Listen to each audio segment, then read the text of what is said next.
আসন আলিপুরদুয়ার। এটা আমাদের আমি জলপাইগুড়িতে আমরা বলেছিলাম, জলপাইগুড়ি থেকে পরিবর্তিত হয়ে আলিপুরদুয়ারে আমরা প্রার্থী দিচ্ছি রাজু ওরাও। ওটা এসটি সিট, রাজু ওরাও প্রার্থী।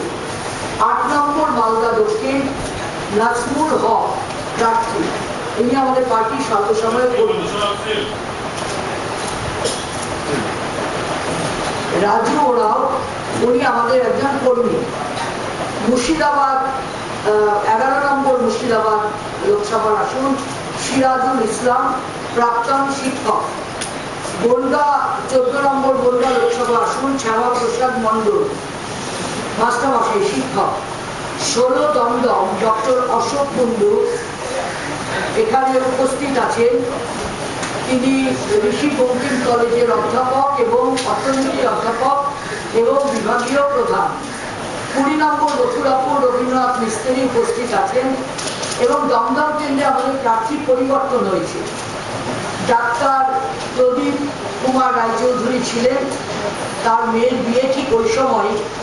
উনি একা মানুষ পারবেন না, কারণ পরিবারে ওনার স্ত্রীরা আমাদের খুবই পার্টির একটা কাছের মানুষ, পার্টির মানুষ তিনি। তার স্ত্রী অনুরোধ করেছেন আমরা প্রার্থী পরিবর্তন করে ডক্টর অশোক কুণ্ডু ওখানে চেয়েছিলাম। এবারকার নির্বাচনের যে বিশেষ পরিস্থিতি আছে সেই অনুযায়ী সারা দেশের যে বিকল্প জোট গড়ে ওঠা দরকার তার অংশীদার হিসেবে প্রার্থী দিয়ে ভোটে লড়তে সেটা সম্ভব হয়নি। এবং আমরা সেই পরিস্থিতিতে আমাদের সিদ্ধান্ত ছিল যদি সম্ভব না হয় তাহলে এককভাবে আমরা প্রার্থী দিয়ে লড়ব। আমরা আগে পর্যন্ত একটা চেঞ্জ করেও 10টা সিটে রেখেছি আমরা। এই একটা বড় কারণ হচ্ছে যে আরো অনেকগুলো ছোট দল এককভাবে নিজের নিজের প্রার্থী বাছাই করে এক এক করে ঘোষণা করছেন এবং তাদের অনেকের সঙ্গে আমাদের আলাপ আলোচনা হয় এবং কারো কারোর সঙ্গে বোঝাপড়াও আমরা যেতে পারি। এর বাইরে যেটা যে আমরা একসময় তৃণমূল কংগ্রেস সহ ঐক্যবদ্ধ আন্দোলন করেছি শিবুর নন্দীগ্রাম, এবং আপনাদের মনে আছে 2001 ভোটে 7টা বিধায়ক ছিলেন তৃণমূল কংগ্রেস জিতেছিল। 2006 ভোটে আন্দোলন এককভাবে তারা শুরু করার পর, তখন আমরা আন্দোলনের অংশীদার ছিলাম না, তাদের সেই আসন কমে 30টা হচ্ছে।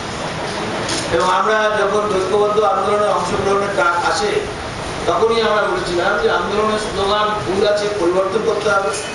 আন্দোলনের ভাষা এবং ভঙ্গিমা ভুল আছে, পরিবর্তন করতে হবে। এবং আন্দোলনের জমায়েত ভুল আছে, পরিবর্তন করতে হবে। আমরা বলেছিলাম, আপনাদের মনে পড়বে এখানে প্রথম দিন 2রা ডিসেম্বর 2রা ডিসেম্বর এখানে রাজনাথ সিং এসেছিলেন অবস্থান মঞ্চে সিঙ্গুর কৃষি জমি রক্ষা কমিটি, এবং আমরা যতক্ষণ উনি ছিলেন আমরা যাইনি। এবং আমাদের সাথে কথাই হয়েছিল যে আমরা বিজেপি সহ কোনো জমায়েতের মধ্যে যাব না, এবং তারা এটা শেষ পর্যন্ত মেনে নিয়েছিলেন বিজেপিকে বাইরে রেখে ঐক্যবদ্ধ আন্দোলন করতে।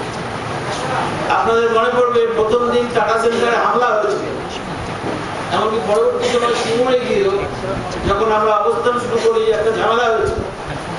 এবং এটা আমরা দুবারই পরিষ্কার করে বলেছিলাম যে আন্দোলন যদি শান্তিপূর্ণ না হয় সেই আন্দোলনে আমরা থাকবো।